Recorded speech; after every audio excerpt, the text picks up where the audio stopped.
Bismillahirrahmanirrahim. Assalamualaikum warahmatullahi wabarakatuh.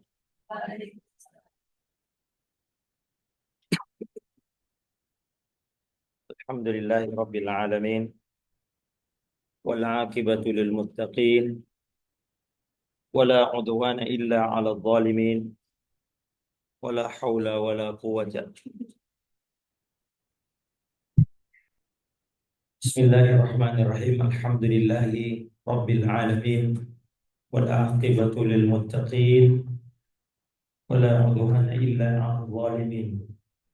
Wala haula wala quwwata illa billahil aliyyil azim. Amma ba'du, para umahat yang dirahmati Allah Subhanahu.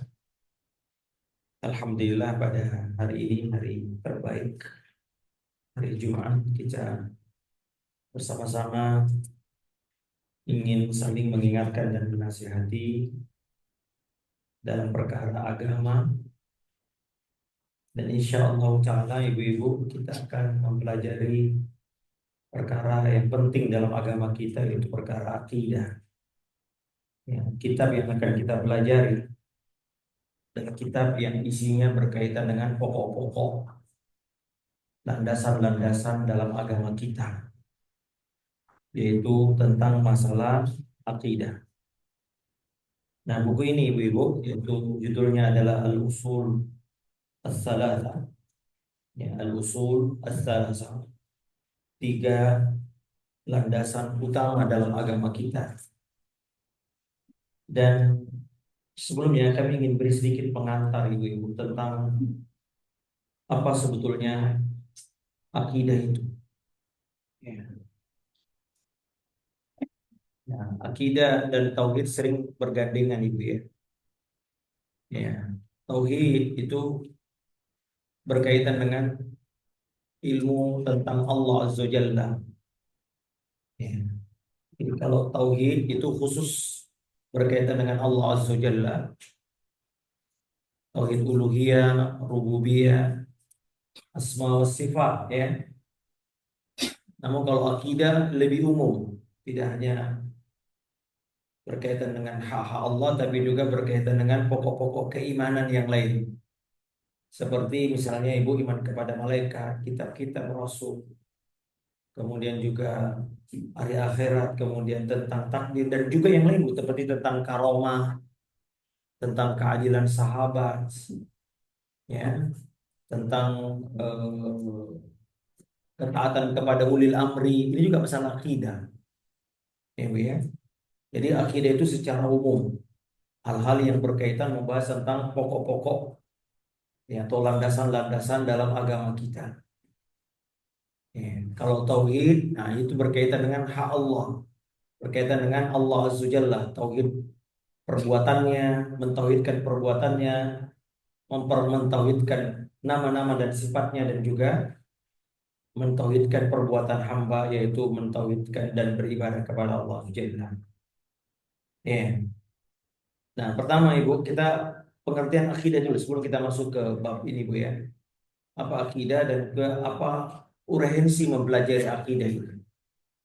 Ini dulu Bu ya. Jadi sebelum kita mempelajari ilmu, wajib kita mengetahui apa saja hal-hal yang perlu kita ketahui tentang masalah ini. Ya, al-aqidah. Oh, ini ada papan tulis, Masya Allah. Barakallahu fiik. Saya tadi lihat-lihat mana. Al-aqidah.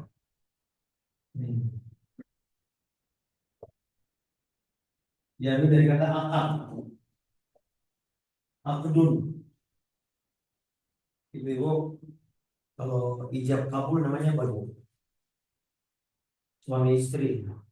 Akad nih, nikah. Kenapa disebut akad? Karena mengikat. Jadi secara bahasa artinya akad artinya ikatan. Ikatan yang kokoh. Itu secara bahasa akad. Maka ada akad nikah, ada akad jual beli, akad sewa. Ya, seorang yang berakad berarti dia telah mengikatkan dirinya terhadap apa yang menjadi persyaratan dari kedua pihak. Jadi kedua pihak terikat dengan apa yang menjadi persyaratan di situ. Yaitu Allah Azza wa Jalla, jamaknya uqud, al-uqud. Ada dalam Al-Quran, ya ayyuhalladzina amanu awfu bil uqud. Wahai orang-orang yang beriman, penuhilah akad-akad kalian. Nah, lalu kaitannya dengan ilmu ini, ilmu akidah apa secara bahasa? Nah, di sini ibu-ibu, para ulama mengatakan, ya, eh, ini dia pengertiannya, pengertian akidah. Jadi tadi, eh,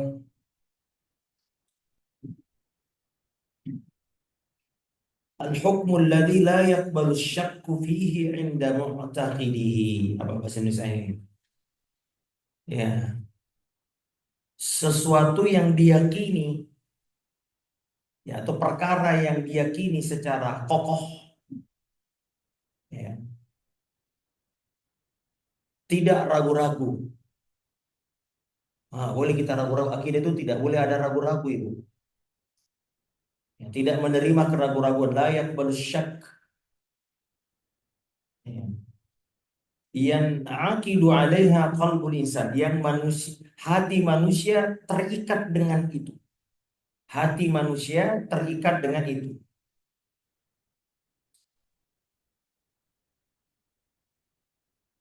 Ini dia. Mohon maaf kalau salah bahasa Indonesianya kok agak aneh ya, tapi kalau karena saya menerjemahkan. Ya, jadi kalau boleh kita lihat ibu-ibu, akidah itu unsur-unsurnya apa saja ibu? Unsur akidah adalah keyakinan yang kokoh. Bu, kalau saya mengatakan eh, apa? Ini martabak. Ibu percaya atau tidak? Tidak ya. Tapi saya terus-menerus membuktikan bahwa ini martabak, Ibu. Ibu percaya atau tidak? Nah, itu disebut dengan keyakinan yang kokoh. Kalau saya paksa, Ibu awas ya, kalau tidak percaya ini martabak, nah, walaupun lisan Ibu mengatakan, iya Ustaz itu martabak, tapi hati Ibu mengatakan itu, apa namanya Ibu ini?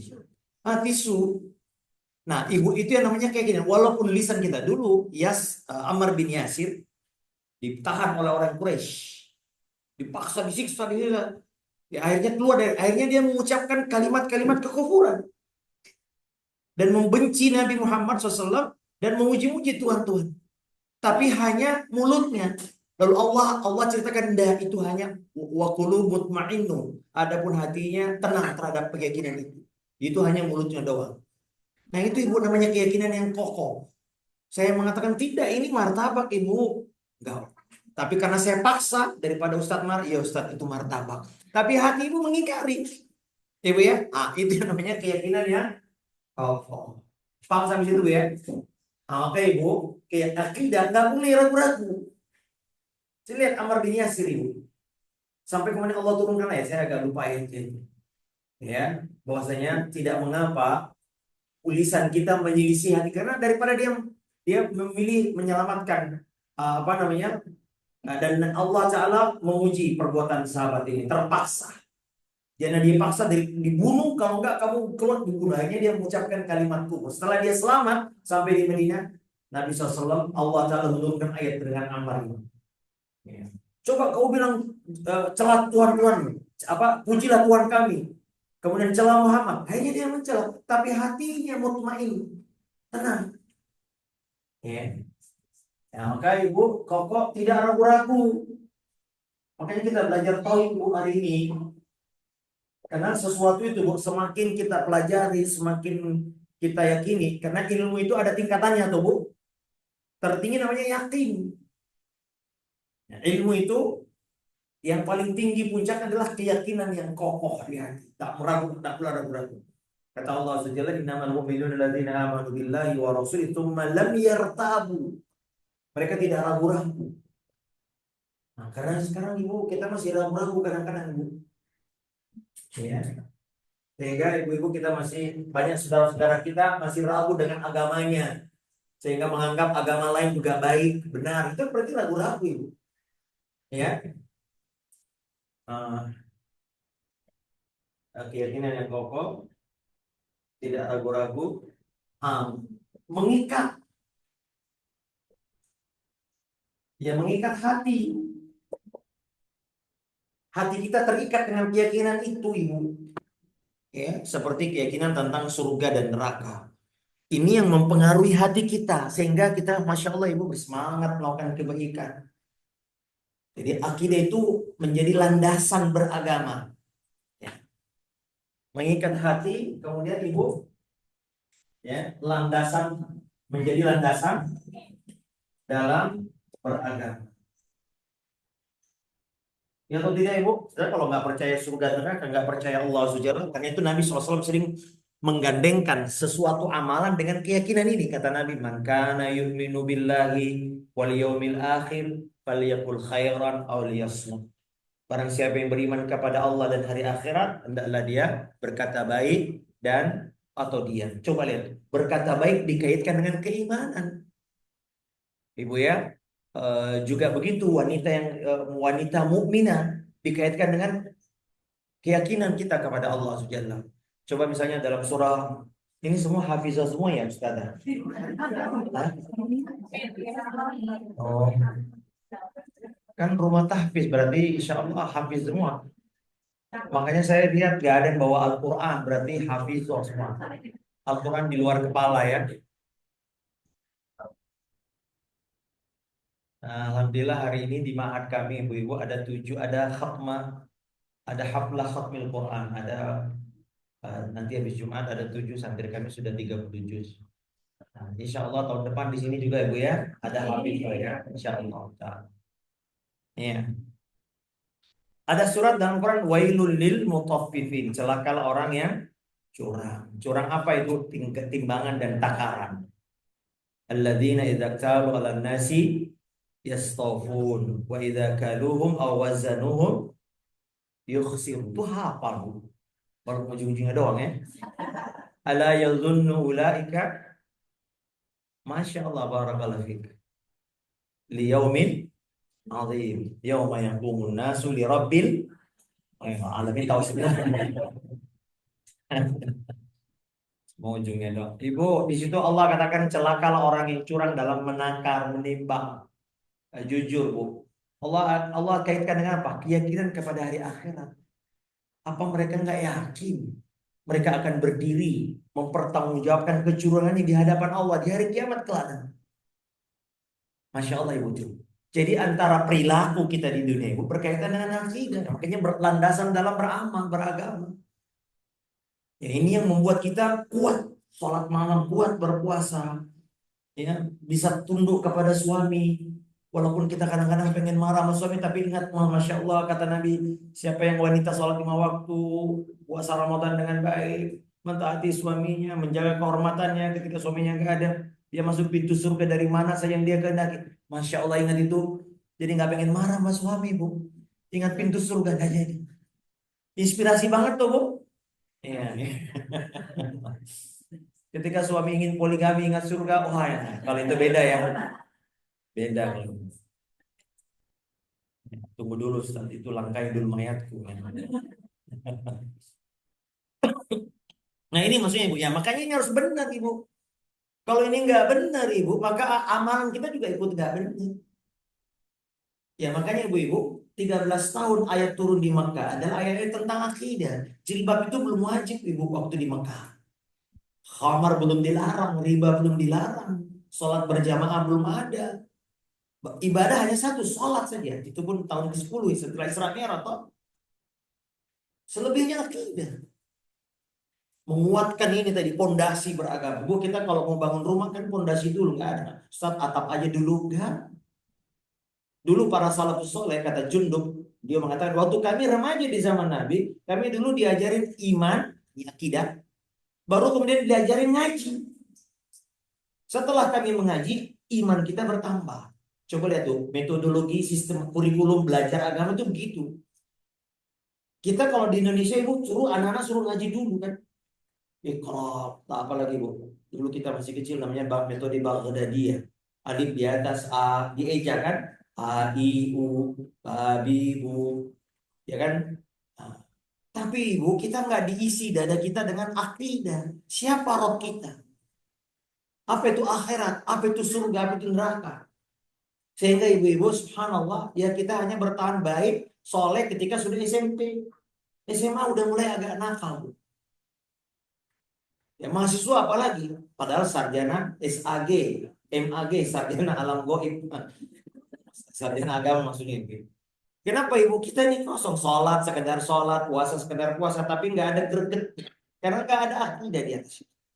Makanya Aisyah radhiyallahu taala anha ibu mengatakan, Ummul Mukminin ketika ayat jilbab turun, tentang apa? Bu? Surah apa ibu? Bu, surah apa? Al-Ahzab ya. Itu langsung ibu, itu di Madinah ibu. Kata Aisyah radhiyallahu meriwayatkan beliau mengatakan dulu para ummahat, para wanita-wanita syaqqaqna murutahunna. Mereka merobek-robek kain yang ada. Apa sih yang bisa di lalu waliyahtamirna, mereka berkhimar. Nah, ini menunjukkan Ibu, kalau seandainya kata Aisyah radhiyallahu taala anha, seandainya ayat yang pertama kali turun, jangan kalian minum khamar. Apa kata Aisyah? Orang Arab akan mengatakan kami tidak akan bisa meninggalkan khamar selama-lamanya. Karena akidah belum ada, Ibu. Nah, itu misalnya Ibu-ibu, coba kalau orang baru ngaji, orang awam nih suruh ngaji. Langsung, Bu, maaf ya, jilbabnya harus yang panjang sampai ke lutut ya. Ya mereka akan lari, Bu. Gimana orang mau disuruh taat perintah kalau dia belum mengenal siapa yang melaksanakan perintah, siapa perintah itu, siapa yang ngasih perintah. Kan itu Ibu. Kata Abdullah bin Mas'ud radhiyallahu taala, kalau waktu di Madinah, ya ayyuhalladzina amanu. Kalau di Mekah, ya ayyuhan nas, ya toh belum ada amanu. Tapi di Madinah ketika amanu sudah mantap, apa kata Ibnu Mas'ud? Kalau kami mendengar ayat itu, kami mendongak ke langit lalu kami katakan ya Rabb, perintah apa yang kami lakukan, kami kan sami'na. Nah, maka ibu-ibu kalau kita mendapati malas sholat, malas puasa, malas ngaji, bisa jadi ada masalah dengan akidah kita. Karena itu Nabi SAW atau Allah Azza wa Jalla dalam banyak hal nah, memperagakan agama ini seperti pohon ibu. Ibu ya. Ya, dalam alam tara kaifa daraballahu mathalan kalimatan thayyibatan kasyajaratin thayyibah asluha thabitun wa faruha fis sama'. Itulah perumpamaan Bu. Keimanan itu ibarat pohon. Nah, maka Nabi mengatakan ada yang namanya asal, asu, pokok, inilah akar. Ada batang, ada ranting, ada dahan, ada buah. Nah, kira-kira Ibu, bagian mana yang pohon? Kalau dia tidak ada, maka tidak disebut pohon. Ibu ya akan nama pohonnya udah nggak ada. Ibu kalau tangkainya atau batangnya atau buahnya nggak ada, masih bisa disebut pohon? Masih boleh. Apa? Kapan dia tidak disebut pohon? Ketika akarnya sudah tidak ada. Inilah dalam agama kita keimanan, pokok iman. Nah inilah di batangnya dan ini adalah ya amal soleh. Dan ini pun juga bertingkat-tingkat. Makanya Nabi mengatakan al-imanu bid'un wa sab'una syu'bah. Iman itu ada 70 cabang. Ya 70 sampai 79 ya. Namanya bid'un itu 3 sampai 9. Lalu Nabi katakan yang paling tinggi apa Ibu? Qaulu la ilaha wa adna. Yang paling rendah apa Bu? Nah, menyingkirkan duri dari jakiza, imatatul adza anil tariq. Nah, di 70 cabang ini Ibu, ada yang merupakan pokok. Kalau dia tidak ada, keimanan dianggap tidak ada. Ada yang penyempurna. Penyempurna itu misalnya berbuat baik kepada tetangga, berbuat baik kepada sesama muslim, memberi salam. Yaitu itu penyempurna. Tapi ada yang kalau dia tidak ada, maka tidak disebut keimanan. Pokoknya sudah tidak ada. Aslul iman ya, pokok keimanan dianggap tidak ada. Nah, itulah yang akan kita pelajari ini. Maka ibu-ibu, seorang yang cerdas ketika melihat ada pohon layu, maka tentu yang diperbaiki adalah akarnya dipupuk, ya, disiram. Nah, dari sinilah kemudian kenapa pentingnya kita ibu-ibu senantiasa mengulang-ulang pelajaran akidah. Dan memang ibu-ibu, harus saya akui, ibu saya mengampu, saya kira kurang lebih ada 6 atau 7 pengajian di beberapa tempat di mana ya, setahu saya di Cikunir, Kota Wisata, di Galaksi, ada beberapa juga di Kemang. Memang pelajaran akidah ini rata-rata sedikit membosankan. Ya, mungkin ustadznya juga karena saya nggak good looking, jadi orang-orang ya itu lagi. Tapi ibu memang penting akidah ini diulang-ulang. Ya, kalau tidak Ibu, kita akan ragu. Apalagi Ibu, mohon maaf, semua pokok keyakinan adalah perkara gaib, ya enggak Bu? Kalau kita lihat pokok keimanan, 6 pokok keimanan, perkara gaib semua. Karena itu untuk meyakininya dan manusia lebih suka tertarik kepada apa yang nampak. Kan begini Ibu. Untuk mengetahui sesuatu ada 3 metode kan Bu ya. Pertama apa Bu? Melihat langsung. Ya atau tidak Bu? Ya. Ada bakso di Villa 3 enak banget. Ah, ngomong doang ajak dong. Nah, saya ajak, oh iya enak ya kan. Oke, Bu. Yang kedua, kalau tidak bisa melihat langsung, oh jauh Ustaz. Kira-kira apa Bu? Bu, jinak Mas. Apa yang ada? Melihat yang sama, ya, yang serupa. Ah, gak usah jauh-jauh, sini juga ada mirip-mirip ini. Atau jangan itu deh. Anak ibu pengen nikah, mah aku pengen nikah. Ya. Mana orangnya? Mama pengen lihat, pengen ketemu. Oh ya, nanti ketemu lihat. Oh ini calon mantu saya. Oh ya, kan? Ah, tapi karena jauh, oh mah kayak mbak lu gitu loh, pas tingginya segini, rambutnya segini, persis sama. Oh gitu. Jadi mama setuju deh kalau sama kayak gini. Tapi kalau dua-duanya nggak bisa. Nah, pokok-pokok keimanan 5, 6 rukun iman Bu. Katakan misalnya surga dan neraka, ya toh? Ibu percaya kan? Oke, pernah lihat nggak? Oke, tidak mungkin kan? Atau yang sama dengan surga dan neraka? Ada kesamaan hanya dari sisi nama. Kata Ibnu Abbas, tidaklah surga dan neraka dari sisi kesamaan hanya nama. Di surga ada apa Bu? Sungai, apalagi Bu? Ada kebun, ada kurma, ya, ada buah-buahan. Itu hanya namanya. Tapi hakikatnya tidak mungkin sama. Ibu ya, maka ini juga kita cari. Tidak mungkin, tidak ada yang serupa. Itu makhluk loh. Surga makhluk loh Bu. Apalagi dengan Allah Azza wa Jalla, pencipta kita. Lebih tidak ada lagi serupa. Satu-satunya cara meyakini 6 perkara pokok keimanan dengan apa itu? Melihat nggak bisa. Melihat Allah nggak mungkin di dunia ya. Kemudian melihat yang serupa, kata Allah, laisa kamitslihi syai'. Ada yang serupa dengan Allah. Maka ibu satu-satunya cara apa? Metode. Bu, jadi itu. Apa dah? Hah? Yang meyakini dari mana? Metodenya pakai apa? Kok tiba-tiba yakin? Bu, ada orang datang. Bu, mohon maaf, ada kebakaran di depan. Ibu percaya nggak? Hah? Ibu percaya nggak? Tergantung siapa yang datang itu. Ya kan Bu? Kalau anak orang pemabuk, kita nggak percaya. Artinya Ibu, sesuatu yang kita yakini bisa jadi melalui apa Bu? Melalui apa? Iya, kabar. Ini dia.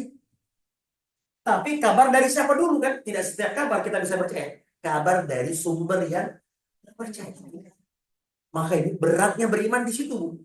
Karena semua yang kita yakini berdasarkan kabar. Khabariyah sam'iyah kata orang. Kabar yang melalui pendengaran. Ya, maka ibu-ibu, cara kita berinteraksi dengan kabar sangat menentukan iman itu naik turun. Makanya ibu sering-sering ngaji, sering-sering dengar ayat-ayat Allah, kabar itu sering dengar. Nah, kemudian tahu betul bahwasanya kabar ini benar Ustaz. Karena ini lagi banyak apa ya Bu ya? Viral di ceramah-ceramah yang aneh-aneh khurafat Bu. Katanya ada dia ceramah, saya punya guru bisa 60 kali surat mi'raj tiap hari itu.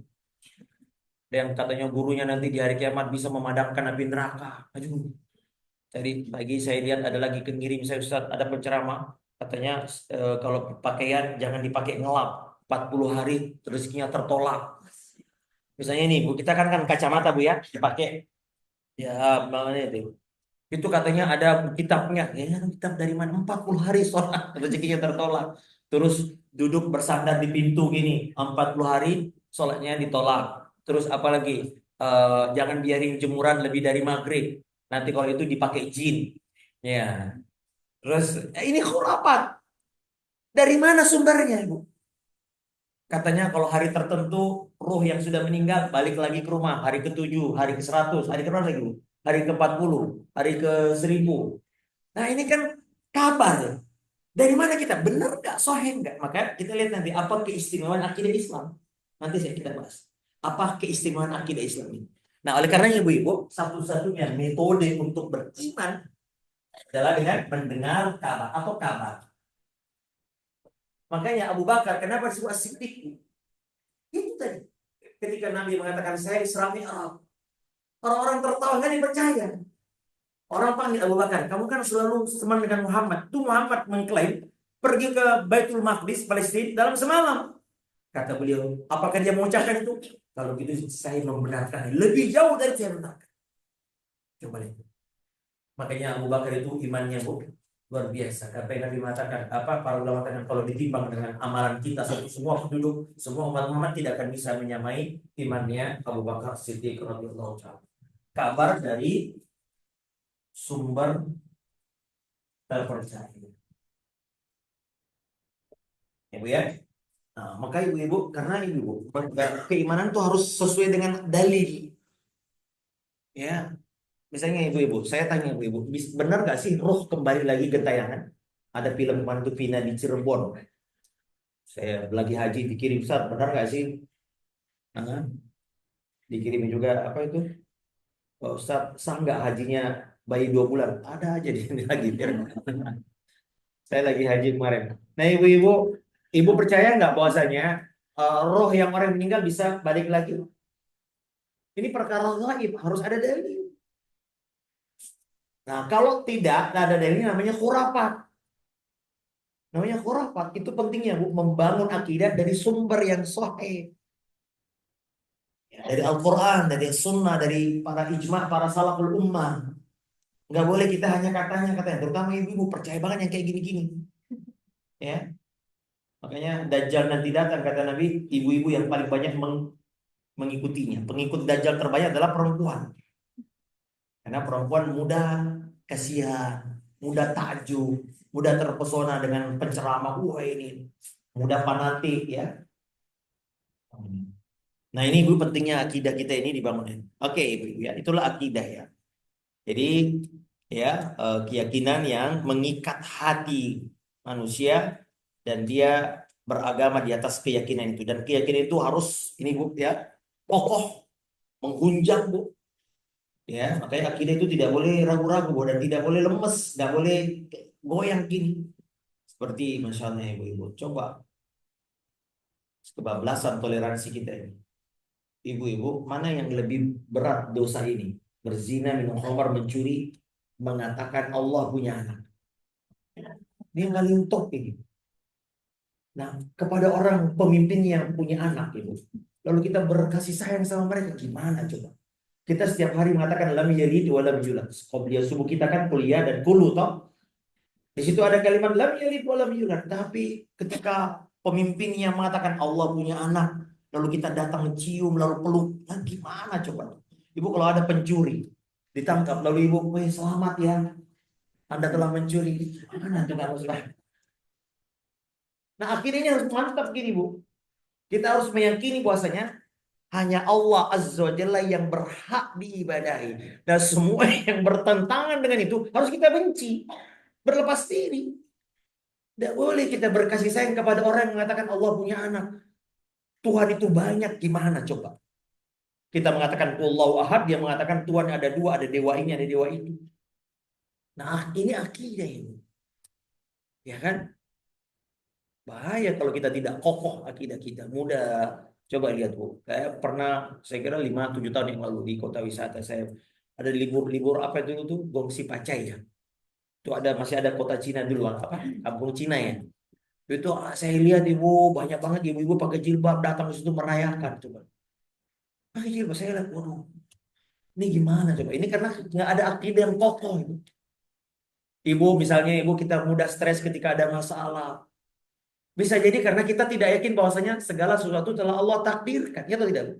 Kata Allah SWT, "Wa may yu'min billah yahdi qalbah." Siapa yang meyakini bahwasanya segala sesuatu telah Allah takdirkan, maka Allah kasih petunjuk. Kita kan kadang-kadang mudah stres, Bu. Mudah, aduh, gimana? Karena kita nggak yakin Allah Ta'ala telah menetapkan takdir kita. 50.000 tahun sebelum Allah menciptakan langit dan bumi, sudah Allah tulis semua takdir. Ya kan, Bu ya? Makanya kalau kita dapat musibah, kita mengucapkan innalillahi wa inna ilaihi raji'un. Jangan goyang, Bu. Ya atau tidak, Ibu? Nah, maka ibu-ibu itu termasuk keimanan, iman kepada takdir. Nah, kalau ini kokoh Ibu, insya Allah kehidupan beragama kita juga akan kokoh. Bu, lanjut. Sampai jam berapa kita ini, Bu? Sampai jam 1. Saya mau khutbah Jumat di Mu'at pagi ini. Baik, jamaah yang dirahmati Allah subhanahu. Nah, akidah itu ya. Nah, apa urgensi akidah, kita belajar akidah? Ya, urgensinya apa? Ahamiyah. Yang pertama, annaha al-asasu fi qabulil amali salih inda Allah azza wa jalla. Bahwasanya akidah adalah landasan diterimanya amal-amal soleh di sisi Allah subhanahu. Ini penting sekali. Ya, ya. Ya, maka ibu-ibu coba ibu. Nabi SAW mengatakan, siapa orang yang datang ke dukun, man ata kahinan, orang siapa yang mendatangi dukun ya, dukun atau kalau di Indonesia namanya apa? Paranormal ya. Sering disebut orang pinter. Ya, karena yang mendatangi orang bodoh katanya. Eh, maka Nabi mengatakan, Bu, lam tuqbal salatu arba'ina laila. Salatnya nggak diterima. Bayangkan Ibu. Jadi apa? Akidah Ibu, Ibnu Umar radhiyallahu taala pernah didatangi orang dari Kufah. Ya Ibnu Umar, ada di tempat kami ada orang yang tidak meyakini ada yang takdir. Mereka menganggap bahwasanya semua perbuatan manusia adalah ciptaan dirinya sendiri. Namanya aliran Qadariyah. Di zaman Ibnu Umar sudah ada di Kufah. Ya, Irak ini memang sumbernya fitnah dari dulu. Sekarang Syiah merajalela di sana kan sumbernya. Nabi pernah menyebut dasana fitnah, itulah Irak. Nah, Kufah ya, banyak penyimpangan. Nah, apa kata Ibnu Umar radhiyallahu anhu? Demi Allah, sampaikan kepada mereka, walaupun mereka bersedekah dengan 1 gunung emas, Allah tidak akan terima amalnya sampai dia meyakini adanya takdir. Beriman kepada takdir maksudnya.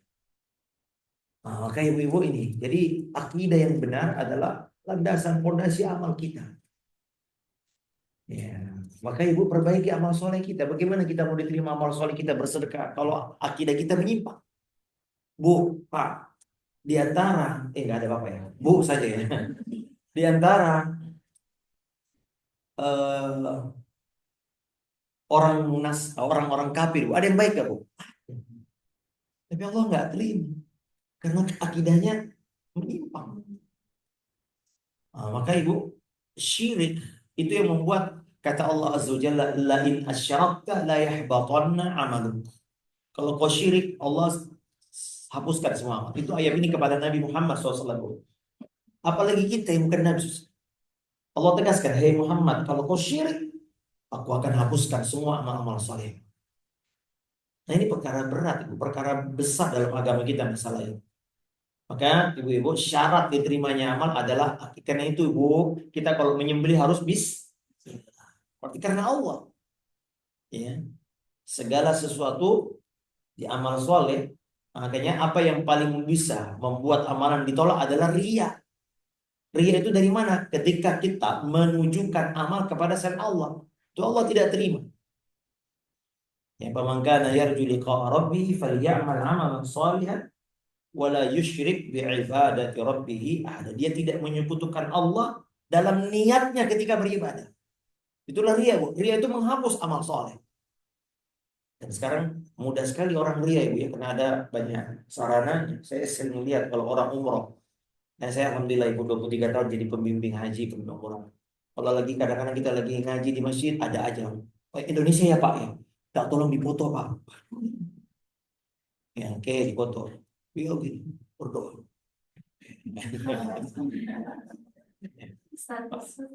Ya, Ustadz lagi dia nggak tahu kalau kita Ustadz. Mas sini. Mas. Oh, iya. Makanya kalau kita tolak nanti kemana ya? Gini berdoa ya. Nah, ada yang pernah saya lihat, Bu, orang Indonesia lagi mau cimajaros pakai tongsis begitu.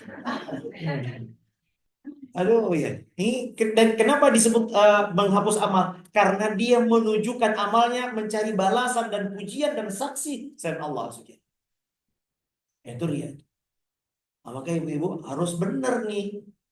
Ibu, 3 orang yang paling duluan masuk neraka kata Nabi SAW. Yang paling pertama dia ini. Pertama orang yang mati syahid. Tapi Allah katakan kau dulu berangkat perang karena liyuqalu laka jari, agar kau disebut pemberani. Diseret masuk neraka pertama kali sebelum penyembah berhala malah. Kemudian orang yang berilmu, baca Quran, mengajar. Ya Bu, makanya Bu menjadi penceramah, jadi pengajar kayak gini tuh berat. Kadang-kadang muncul selesai ceramah, Masya Allah Ustaz bagus banget ceramahnya. Langsung tuh muncul gitu. Ya, berapa orang yang datang nanti? 2 orang. Aduh, saya nggak mau kalau 2 orang, harus banyak dong. Nah ini jadi saya sering lihat ibu-ibu kalau di Makkah, di Medina itu syekh-syekh Bu. Cuma 1 orang yang dengar tapi dia seperti serius Bu. Kalau habis sholat kan ada banyak majelis-majelis ilmu tuh. Kalau nggak ada di peri wanita, di bapak-bapak banyak banget. Itu kadang-kadang saya lihat cuma 1 orang dengar, tapi ibu serius belajar. Nggak kayak kita 1 orang, aduh lemas, cuma 1 orang. Nah ini bahaya. Kata Nabi SAW, kata Allah, kau dulu mengajar dan membaca Quran agar kau disebut ahli. Seret masuk neraka. Yang ketiga orang yang banyak sedekahnya. Kata Allah, kadzabta, kau berdusta. Kan dia bilang saya bersedekah kemana-mana. Kau bersedekah karena kau disebut jawad, karena sebagai dermawan. Dan kau sudah mendapatkan pujian itu. Masuk neraka. Nah sebaliknya ibu, ada amalan kecil kalau ikhlas. Ibu mendengar hadis Nabi SAW, seorang wanita pelacur di zaman Bani Israel. Allah ampuni dosanya gara-gara apa tuh? Bukan memberi minumnya loh ya. Keikhlasannya. Jangan sampai pelacur dengar hadis ini. Nanti dia pelihara anjing, setiap selesai dia kasih minum. Alhamdulillah sudah dia. No, no, no, no. Keikhlasan ibu. Ikhlas itu luar biasa bu. Dia masuk ke dalam setiap amal, dia menjadi besar bu amal kita. Nah, jangan sepelekannya. Kata Nabi SAW, aku melihat di surga ada orang masuk surga gara-gara pohon yang dia singkirkan. Sangat sederhana. Tapi gara-gara itu Allah masukkan surga. Kelihatannya ringan bu, tapi keikhlasan bu. Jangan jauh-jauh ibu. Kadang-kadang bapak-bapak kalau suruh kerja bakti berat banget bu. Satu pohon selokannya susah ibu. Padahal itu kalau dia lakukan ibu, makanya ibu-ibu jangan remehkan amal soleh sekecil apapun. Bisa jadi itu menjadi sebab kita masuk surga. Kalau bisa jadi itu sebab dia ampuni. Kita selalu berharap amal-amalan besar tuh bu. Pada amalan besar bisa jadi tercampur dengan riya. Allah tidak terima. Ya atau tidak bu? Kata Allah sudah apa la yanalullah luhumuha wala dima'uha walakin yanalu taqwa minkum. Allah tidak terima dagingnya, sembelihannya, darahnya, tapi yang Allah terima adalah ketakwaan dan takut itu di hati. Keikhlasan kita kepada Allah Subhanahu wa taala. Nah, itu Ibu ya. Jadi ini yang pertama. Kenapa kita penting mempelajari supaya amalan kita diterima ini. Jangan sampai kita beramal tapi pernah syirik, pernah dukun. Nah, ini dan meyakini hal-hal yang sifatnya klinik. Yang kedua, annaha al-aslu fi da'watir rusuli alaihi wassalatu wassalamu jami'an. Karena akidah adalah pokok dakwahnya para nabi dan rasul. Pokok atau inti sari dakwah para nabi dan rasul alaihi wassalatu wassalam. Kata Imam Ibnu Qayyim rahimahullah, 3 inti dakwah para nabi ada 3.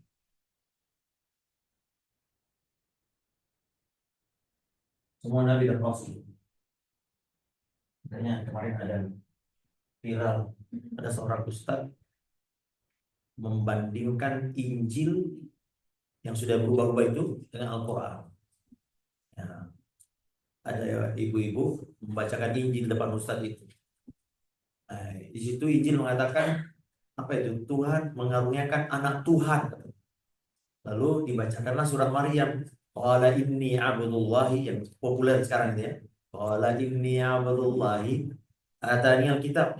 Oh dia bilang mirip. Gimana miripnya? Satu mengatakan Allah punya anak, yang satu mengatakan aku adalah hamba Allah. I am not God. Kata Nabi Isa, aku bukan Tuhan. Aku adalah hamba Allah. Nah, kenapa Injil itu sudah dirubah? Adapun dakwahnya Nabi Isa itu tidak lepas dari 3 ini. Pertama, mengenalkan Allah. Ya, dengan segala nama sifat tadi. Yang kedua, Bu, mengenalkan ini dakwahnya para nabi, cara ibadah kepada Allah. Yang kedua, mengenalkan yang ketiga apa? Balasan di akhirat. Ibu ini akidah semua tuh. Akidah semua ini. Mengenalkan Allah Azza wa Jalla, siapa Roh kita. Semua Nabi dan Rasul gitu. Kemudian menyerukan beribadah kepada Allah. Semua betul. Ini namanya tauhid uluhiyah. Ini tauhid asma wa sifat atau tauhid rububiyah. Ini tauhid asma wa sifat. Ini apa? Balasan bagi orang yang bertauhid. Di seluruh nabi dan rasul itu kalau kita lihat intinya adalah intisarinya adalah dakwah tauhid.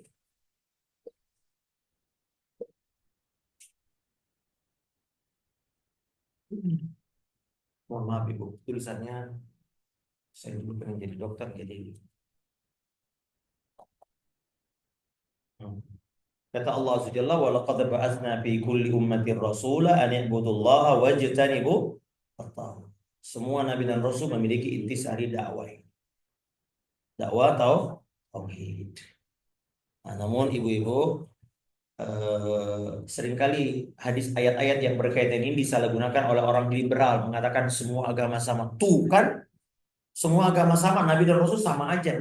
Kapan itu ustadz itu salah keliru di situ. Seolah mengatakan Injil juga baik.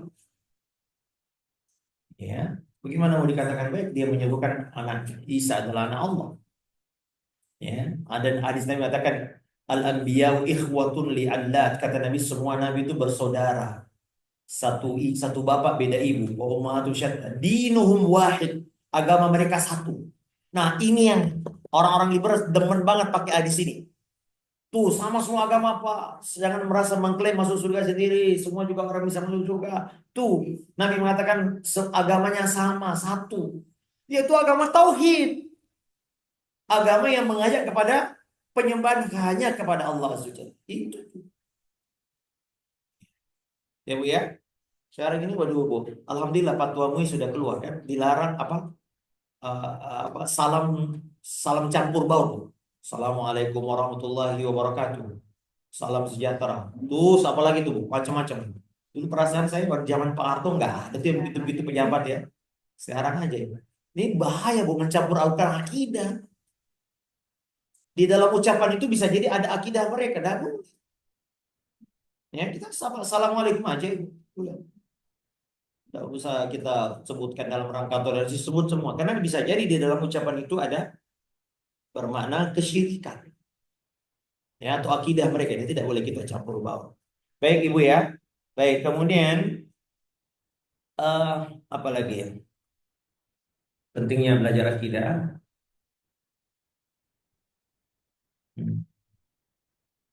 Saya campur dari beberapa kita.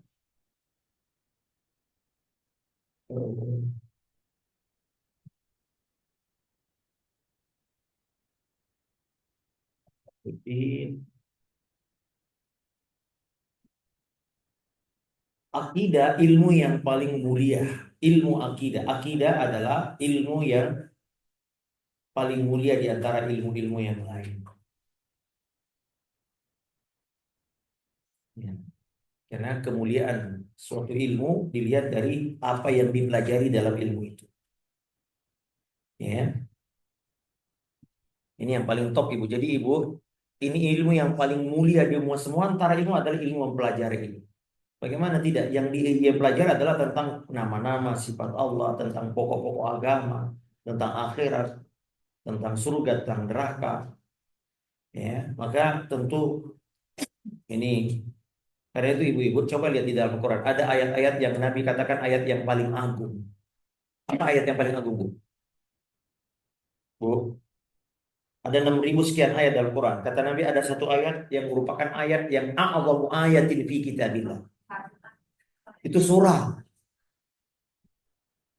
Iya karena bodoh bukan. Yes, ayat kursi. Barakallahu fiik. Ya. Ibu coba lihat ayat kursi isinya apa? Nama-nama dan sifat-sifat Allah Subhanahu. Surah yang paling agung tadi Ibu sebut surah Al-Fatihah, isinya nama-nama dan kenapa Ibu? Dia bukan semua ayat Allah mukjizat Bu ya.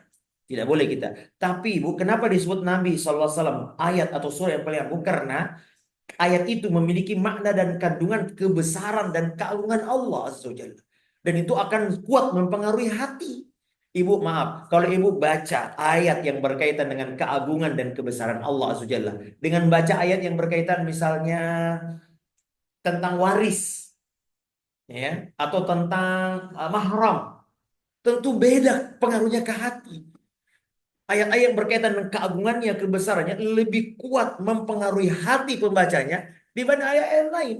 Karena itu ayat kursi Bu dibaca berapa kali sehari Bu? Ayat zikir pagi, zikir petang 2. Setiap selesai sholat 5 waktu 5, berarti 7. Sebelum tidur dibaca juga 8 minimal kita baca. Diulang-ulang. Kuliah kulhu itu ayat tentang akidah Ibu. Dibaca Nabi SAW sebelum sholat subuh. Qabliyah subuh. Apalagi Bu kapan? Ba'diyah maghrib. Terus apa lagi Bu? Sholat witir betul. Sabisma, rakaat pertama, rakaat kedua, kuliah, rakaat ketiga, ruku. Coba lihat Bu, itu apa? Agar kita ulang-ulang keyakinan ini. Apalagi Al-Fatihah, induknya Al-Quran, Ummul Kitab. Seolah-olah Ibu, semua surah penjelasan daripada Al-Fatihah. Itu namanya Ummul Kitab, induknya. Di situ Ibu, karena coba lihat, kumpulan apa di Al-Fatihah? Nama-nama, sifat-sifat Allah, akidah di situ. Maka mempelajari akidah berarti mempelajari ilmu yang paling kita butuhkan, ilmu yang paling mulia di sisi Allah Azza wa Jalla. Ibu ya. Hmm. Oh ya tadi tadi yang pertama asas. eh, oh yang keberapa sekarang Bu? Yang keempat, annal aqidah hiya asasuddin. Akidah adalah pokok agama, landasan agama. Kalau tadi landasan diterimanya amal soleh. Landasan agama. Dan kedudukannya dalam agama seperti kedudukan ruh atas badan. Wa manzilatuha fid dini bimanzilatir ruhi minal badan. Bu, kayaknya kita belum masuk ke inti bukunya ya. Pembukaan dulu nggak apa-apa ya? Mukadimah dulu ya, nggak apa-apa ya Bu? Ya. Karena akidah adalah asas agama dan kedudukannya di dalam agama seperti ruh pada badan, terhadap badan. Bu, kalau ada badan tidak punya ruh namanya apa Bu? Mayat. Demikian juga Ibu, orang yang beragama tapi tidak punya akidah ya seperti tidak punya agama. Maka ibu-ibu, subhanallah, apa kata Nabi? Orang yang meninggal ya dalam keadaan kafir, innal ladzina kafaru wa matu wa hum kuffarun, kata Allah, fala yuqbala min ahadin mil'ul ardi dzahaban walifada bihi. Ulaika lahum adzabun alim. Kata Allah, siapa yang orang kafir dan mati di atas kekafiran, Allah enggak terima. Maka ibu tidak boleh, Nabi SAW ingin mendoakan ibunya, tidak boleh sama Allah. Aku minta izin mendoakan ibu, tidak boleh. Nabi Ibrahim mendoakan ayahnya, dilarang. Itu karena janji aja, lalu boleh. Maka orang kafir, Bu, kalau sudah mati, percuma didoakan, karena pasti masuk neraka. Saya kemarin ditanya ada seorang ibu, Ustaz, gimana ya ibu saya meninggal dalam keadaan kafir. Saya pengen sekali doakan. Saya bilang nggak boleh, sedih dia. Al-Quran mengatakan nggak boleh, karena orang kalau sudah meninggal dalam keadaan kafir itu Abu Thalib ibu, ya pamannya kurang apa baiknya, Bu? Itu 10 tahun membela Nabi SAW. Tapi karena dia tidak mau mengucapkan la ilaha illallah, Nabi SAW tidak bisa memberinya syafaat. Ya, nah, maka ibu-ibu inilah Bu, jangan sampai, makanya doanya Nabi Yusuf alaihissalam, wa tawaffani muslimah, wafatkan aku muslim. Karena ibu, Allah Ta'ala katakan wala tamutunna illa wa antum, jangan mati kecuali Islam ibu. Dan sekarang ibu, betul betapa banyak orang muda berubah ibu. Sekarang ini kata Nabi SAW dalam ada hadis yang sahih, kata Nabi SAW, badiru bil a'mali salih fitanan, ke kita beramallah segera sebelum datangnya fitnah yang gelap datang. Seorang mukmin di pagi hari, sore hari sudah kafir, sore beriman, pagi hari sudah kafir. Begitu cepatnya syubhat ini merajalela. Begitu cepatnya orang bolak-balik. Syubhat luar biasa. Kita buka internet banyak banget, ada ateis, ada macam-macam Bu. Sekarang ini Bu, kalau kita akidah kita rusak Bu, bisa jadi kita nggak tahu. Ya, kita mati dalam keadaan kafir, dan kalau sudah mati dalam kafir kata Allah tidak akan bisa masuk surga selama-lamanya. Ya. Ya. Nah, maka ibu-ibu penting banget belajar tauhid ini, terutama kata Nabi SAW, siapa yang meninggal mengucapkan la ilaha illallah masuk surga. Bisa nggak kira-kira Bu nanti? Nah, apalagi, nah sekarang kita masuk pembahasan sedikit ibu ya. Apa yang dipelajari di sini, Bu, adalah 3 pertanyaan di alam kubur nanti. Saya kasih rujuk. Apa yang dimaksud dengan al-usul talata? 3 landasan utama adalah 3 pertanyaan yang Allah akan tanyakan kita di alam akhirat. Nah, Ibu, Allah tidak, apa yang ditanyakan itu? Saya bacakan dulu beberapa hadisnya. Nabi Shallallahu Alaihi Wasallam menyebutkan nanti di hari kiamat nanti, ya, apa di alam barzakh, yang ketika Nabi mengatakan patu'adu ruhuhu, ruh, hari panjang sekali hadis yang dari sahabat Al-Barra bin Azib, manusia akan dikembalikan ruhnya setelah dibawa ke langit, ya, ya, lalu dikembalikan kepada jasadnya. Ini perkara gaib yang harus kita yakini, ya. Lalu payatihi malakanya, akan didatangkan 2 malaikat. Disebutkan dalam hadis namanya mungkar, yang namanya satu lagi namanya nakir, an-nakir, al-munkar wan nakir. Ya. Dan di sini disebutkan malakani aswadani azzaraqani. Malaikat itu hitam lagi biru. Ya, sangat serem sekali. Ya, lalu di dalam hadis itu disebutkan keadaan malaikat ini menakutkan, mengerikan, tidak dikenal. Bayangkan Ibu, kita lagi dalam, dan di antara kabar tentang kubur itu adalah gelap. Ibu pernah dengar hadisnya, ada seorang wanita penyapu masjid di zaman Nabi meninggal, dan Nabi tidak dikasih tahu karena sudah malam. Beberapa hari kemudian Nabi dikasih tahu, Nabi tanya mana dia, wanita yang suka memberikan. Kata Nabi, ya Rasul, kata para sahabat, ya Rasulullah meninggal. Kata Nabi, afala kuntum adzatuni, kenapa nggak kasih tahu saya? Lihat Nabi SAW perhatiannya kepada marbot masjid. Lalu di mana kuburannya? Lalu Nabi sholat di situ. Setelah sholat jenazah, lalu Nabi mengatakan, tadinya kuburan ini gelap, tapi Allah tadi beri cahaya dengan ini. Maka ibu-ibu, kata sebagian ulama, banyak-banyaklah beribadah khalwat di dunia, karena kita akan sendirian di alam kubur. Apa itu ibadah khalwat? Ibadah sendiri, tahajud. Jangan sering-sering, Bu, apa ya, aktif di apa, jangan sering-sering apa keluar, nggak ada sering. Kalau umur-umur seperti kita ini, Bu, eh, saya kira umurnya 50 tahun ke semua, ya. Ustadz aja kali ya. Ibu-ibu umur kita saya rasa 50 tahun ke atas, ya, mungkin. Saya rasa, ya. 50 tahun ke atas. Atau 30 tahun. Itu 20 tahun semuanya. Ya, 20 tahun, 30 tahun yang lalu tapi, ya. Ibu-ibu, sudahlah, kurangi bergaul terlalu banyak yang tidak. Lebih banyak kita beribadah khalwat di rumah. Apalagi perempuan. Kata Nabi, kata Allah, wa qarna fi buyutikum. Kata Allah, sudahlah, sing tinggallah di rumah, beribadah di rumah. Kenapa, Bu? Kita akan sendirian di kubur. Ya. Maka siapa yang suka beribadah khalwat di dunia, maka Allah akan berikan kebaikan di dalam, karena kita sendirian. Nah, Ibu, saya kembali kepada tanya. Apa pertanyaan 2 malaikat ini, Ibu? Udah tahu kisi-kisinya? Alhamdulillah. Saya kalau di pesantren kami, kalau mau ujian seperti kemarin, kami diminta untuk beri kisi-kisi kepada anak-anak. Ustaz, sampai bab berapa? Sampai apa yang mau ditanyakan? Ini sampai bab ini enggak? 2 bab aja, oh senang mereka. Kalau saya bilang 6 bab, oh sedih langsung. Ibu, penting banget. Kita apa yang mau ditanyakan? Nah, ternyata apa Ibu pertanyaannya? Man rabbuka. Ya, Bu, ya. Kemudian yang kedua, ma dinuka. Dan yang ketiga, man nabiyuka. Inilah 3 pertanyaan. Nah, karena itu Bu, ilmuilah ini 3 perkara. Nah, di sini disebutkan bagi orang yang beriman, Bu. Nah, dan saya ingatkan ibu-ibu, yang menjawab ini bukan wawasan pengetahuan kita. Kalau enggak, orang kafir akan tahu, Bu.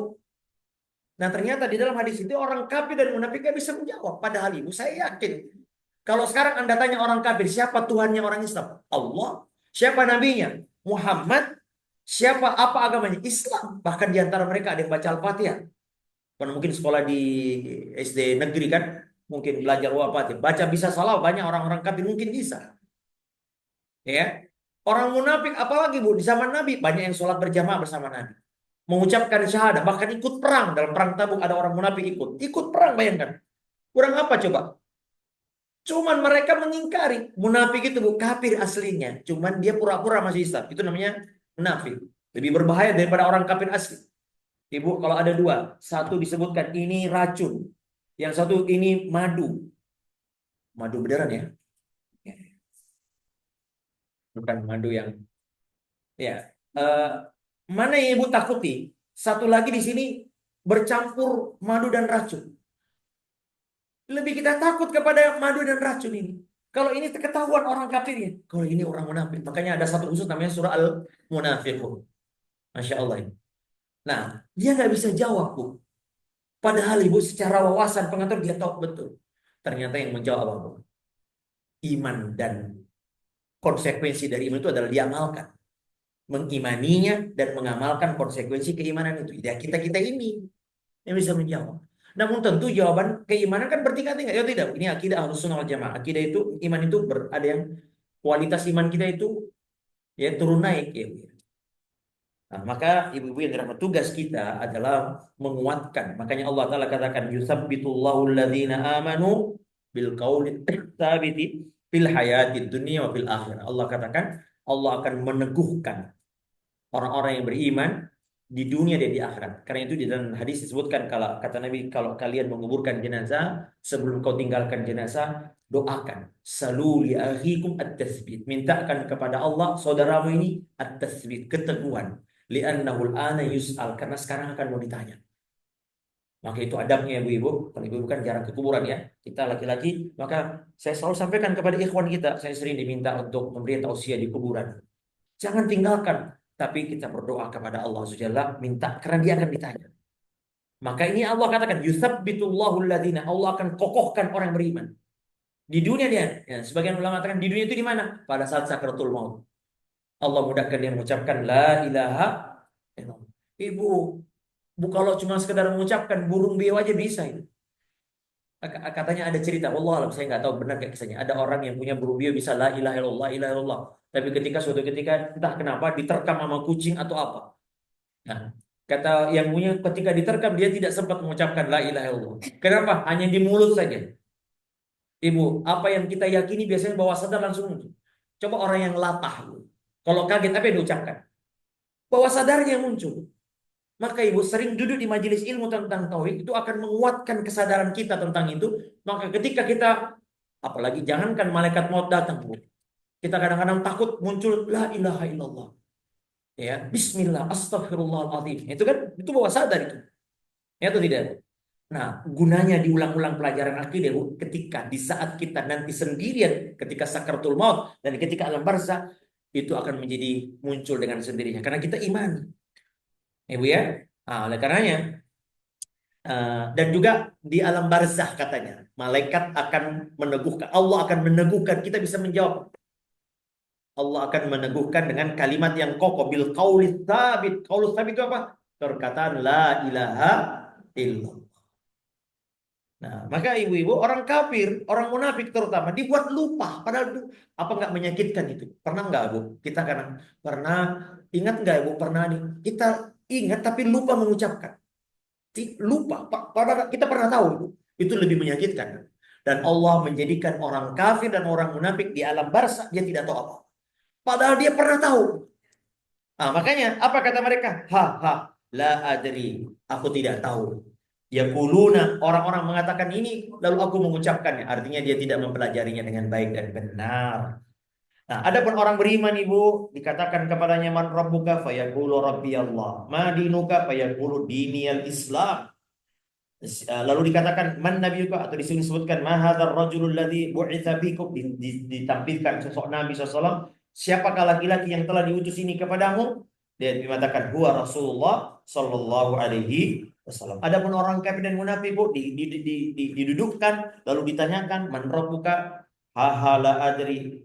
Ya, madinuka ha ha la adri. Ha itu maksudnya ketakutan. Aku nggak tahu.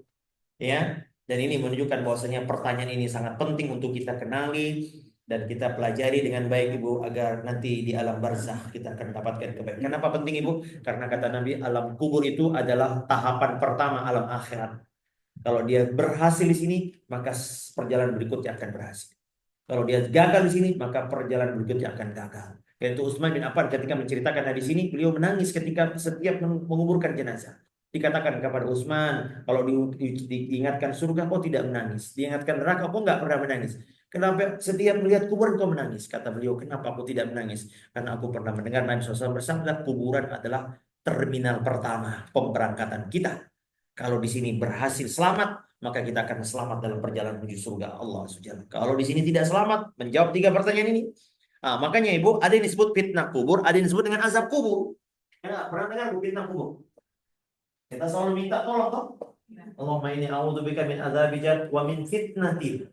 Ada azab kubur. Bedakan. Kalau fitnah, fitnah itu artinya apa sih, Bu? Secara umum arti fitnah itu adalah apa? Ujian. Di dalam Al-Quran Allah Ta'ala banyak menyebutkan kata fitnah. Ya, hanya sayangnya di Indonesia fitnah itu berubah maknanya. Ya, berubah makna. Fitnah itu kalau dalam bahasa agama namanya buhtan atau ifk, berita yang tidak benar tentang seorang. Nah, itu namanya ifk atau al-buhtan.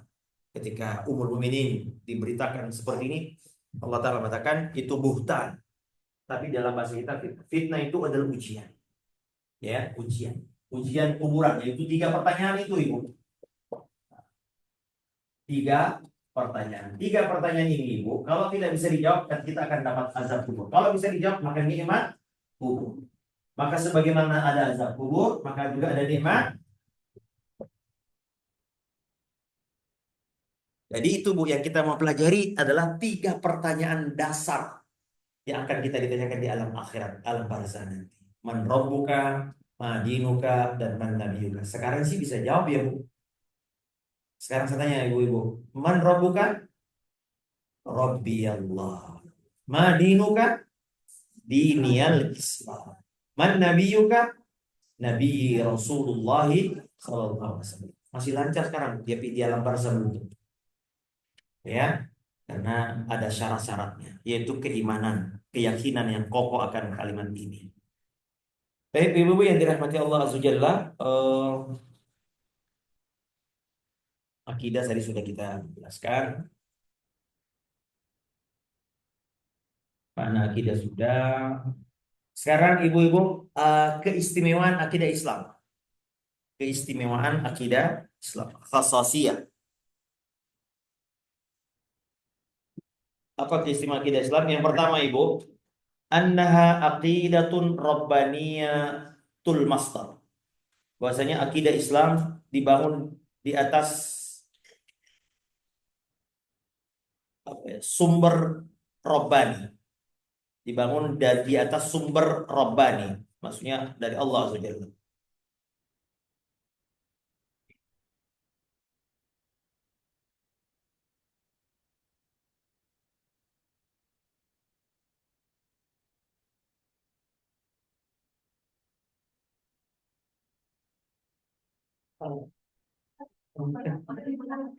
Oh, jemput.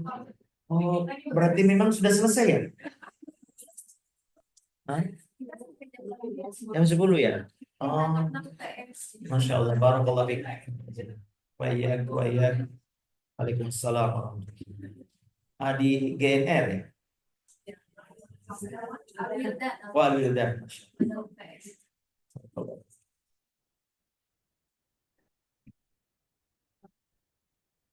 Baik ibu-ibu, apa kekhususan yang pertama apa tadi ibu? Sumbernya berasal dari Rob. Rabbaniyatul masdar. Ini yang paling membedakan kita ibu dengan akidah yang lain. Semua akidah kita dibangun di atas dalil dari Allah Azza wa Jalla. Atau boleh saya katakan misalnya akidah Islam berasal dari Allah Azza wa Jalla. Sumbernya dari Allah Azza wa Jalla, itu dia. Maka kalau sumbernya dari Allah pasti terbaik itu. Maka kita dapati kalau kita bandingkan akidah Islam dengan akidah yang lain, aduh Bu, jauh. Coba ibu, misalnya Bu, cara memperlakukan mayat saja Bu, beda banget. Akidah Islam terbaik. Coba Bu, ada yang dibakar, ngeri kan Bu. Apalagi Bu, ada yang ditaruh di dekat kampung saya. Itu ada keyakinan orang, saya nggak usah sebutkan ini secara langsung ini. Ditaruh di gunung. Ya. Ditaruh di gunung, tapi dibalsam dulu. Ya. Ya nggak tahu gimana, pokoknya di gunung sih. Kalau bahkan dari objek wisata. Jadi, ya. Kemudian Ibu coba lihat Bu. Ada yang dikubur bersama motornya, ya kan? Coba lihat. Akidah kita ini Bu terbaik karena berasal dari Allah. La ala ya'lamu man khalaq Wa huwal latiful khabir. Kata Allah, apakah Allah yang menciptakan ya lebih tidak tahu apa yang dia ciptakan? Nah, maka ini Ibu, di antara perbedaan yang paling pokok bahwasanya akidah kita ini berasal dari Allah Subhanahu wa taala. Ya. Makanya disebut dengan fitrah atau yang lain. Ya, maka ibu-ibu, akidah kita ini fitrah. Coba saya tanya ibu-ibu. Semua orang ibu fitrahnya mengakui Allah di atas. Fitrahnya ibu. Ya. Dan ini akidah Ahlus Sunnah wal Jamaah. Meyakini menetapkan Allah di atas. Ada 2000 ayat kata Imam Luqayyim di dalam Quran yang menetapkan Allah ada di atas. Tapi datanglah ibu-ibu ilmu filsafat, ilmu ini, ilmu juga membawa pengaruh sehingga akidah ini menjadi orang ragu itu. Dan itu fitrah. Coba tanya anak-anak, Allah ada di mana? Semua yang mulia, semua yang agung, terbaik selalu kita tempatkan di atas. Ya atau tidak ibu? Saya mohon maaf, saya dulu di atas. Biasanya begitu ibu ya. Tidak harus berarti saya mulai hanya karena supaya bisa dilihat aja. Tapi begitu ibu. Semua orang kalau ada sesuatu yang jelek bu, ada sesuatu yang mulia ada di bawah, kita terus tadi kok di bawah, di atas. Ibu, ada orang terhormat duduk di bawah. Oh, jangan bu, duduk di atas. Itu fitrah. Coba lihat bu, orang kafir bu, kalau menyebut Tuhannya begini tuh dia. Hati kita, kalau kita berdoa, kiblatnya kemana hati kita? Ke atas. Tetapi datang orang mengatakan tidak boleh di atas, tidak di bawah, tidak di kanan, tidak di kiri. Terus di mana tuh? Sama saja menafikan Allah. Ya, banyak banget Al-Quran mengatakan itu. Banyak, ribuan, 2000 ayat Al-Quran menetapkan itu. Memang ada satu ayat yang tiba-tiba membuat orang syubhat. Allah katakan, wa huwa ma'akum aina ma kuntum. Dialah Allah bersamamu dimanapun engkau berada. Tiba-tiba orang bingung. Oh iya, ada di mana-mana berarti. 2000 ayat terus kemudian dinafikan gara-gara satu ayat ini. Dalam akidah ilmu usul tafsir ibu ada kaidah mengatakan ayat-ayat itu ada dua, ada ayat muhkam dan ada yang mutasyabihat. Ayat yang muhkam itu ada yang sudah pasti tidak ragu-ragu lagi, dan ada ayat yang perlu penalaran namanya ayat mutasyabihat. Ya Bu ya. Nah, kalau ada ayat mutasyabihat, ada yang muhkam, Bu, ayat mutasyabihat harus dibawa kepada ayat muhkam. Ya tidak, Bu? Bukan dibalik, yang ribuan ayat yang muhkam tunduk kepada ayat mutasyabihat. Itu fitrah Ibu. Ya, Ibu kalau berdoa pasti hati menghadap, makanya Ibu tangan juga menghadap kemana Bu? Enggak gini, enggak ada. Kan ada di mana-mana kan? Ya, Nabi SAW menunjukkan Allahumma syhad ya Allah. Ya. Hanya ada orang tokoh kelompok yang mengatakan Allah ada di mana-mana yang berdebat dengan seorang mahasiswa dari Madinah. Ini ada cerita dari ikhwan kita ini. Di Afrika berdebat berjam-jam berdebat. Ya. Lalu apa dia bilang? Sudahlah katanya. Kita nggak usah berdebat lagi. Nanti Allah yang akan mengadili di hari akhirat nanti siapa yang benar. Tapi ketika menyebut Allah dia begini tangan. Tadi dia mengingkari Allah di atas, tapi tangannya tidak mengingkari.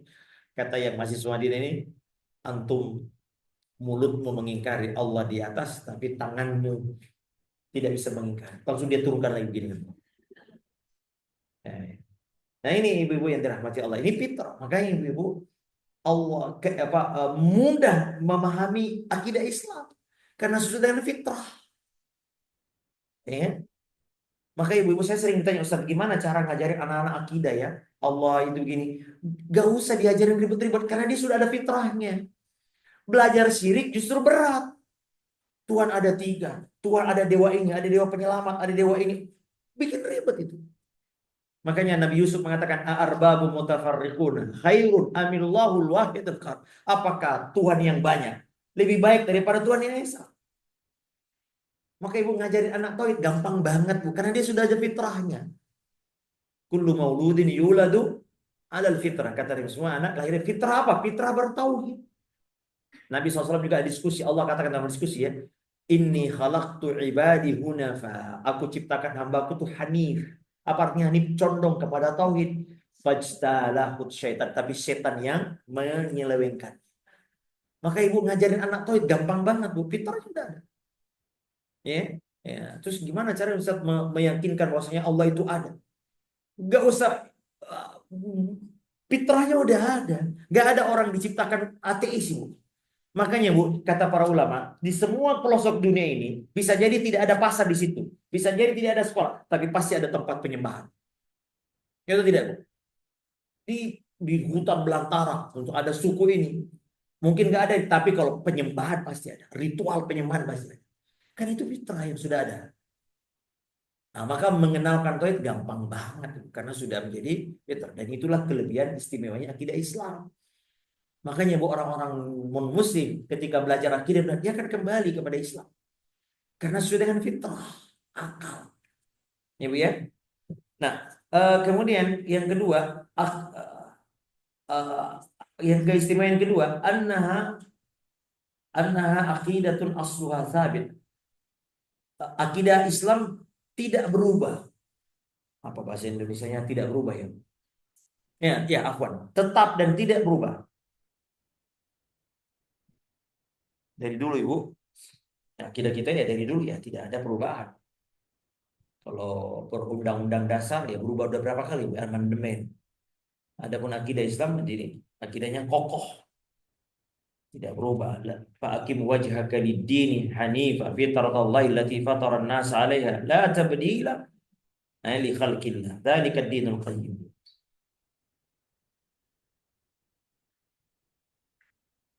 Dan ini memudahkan kita Ibu menunjukkan bahwasanya akidah Islam ya akidah yang kuat karena tidak ada perubahan di dalamnya. Ya. Eh,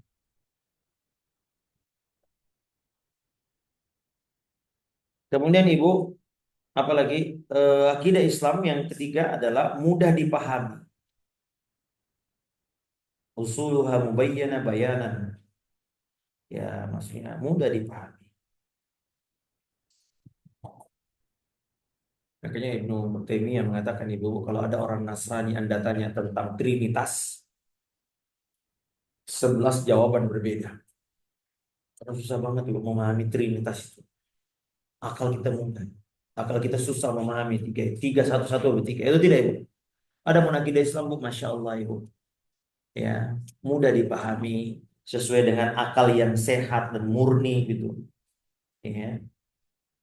Eh, ada ayat yang membuat seorang mut'im masuk Islam. Surah At-Tur. Ketika Nabi SAW, dia lagi ditawan di Medina karena habis perang Badar. Ditawan, ditaruh dekat masjid. Lalu Nabi SAW sholat maghrib. Lalu dia mendengar ayat, Am khuliqu min ghairi syai'in am humul khaliqun. Surah At-Tur itu. Apakah mereka diciptakan dari sesuatu yang tidak ada? Atau mereka menciptakan diri mereka sendiri?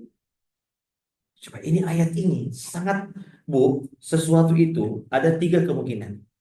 Dia muncul dengan sendirinya. Tiba-tiba ini gelas sudah ada tadi. Dari mana? Muncul dengan sendirinya Ustaz. Masuk akal nggak bu? Bu siapa yang ngasih ini? Oh ada dengan sendirinya. Atau dia mengadakan diri sendiri. Al-Humul Khaliqu. Dia menciptakan ini. Lebih tidak masuk akal lagi. Yang ketiga itu yang pasti Allah. Dia diciptakan oleh Sang Pencipta.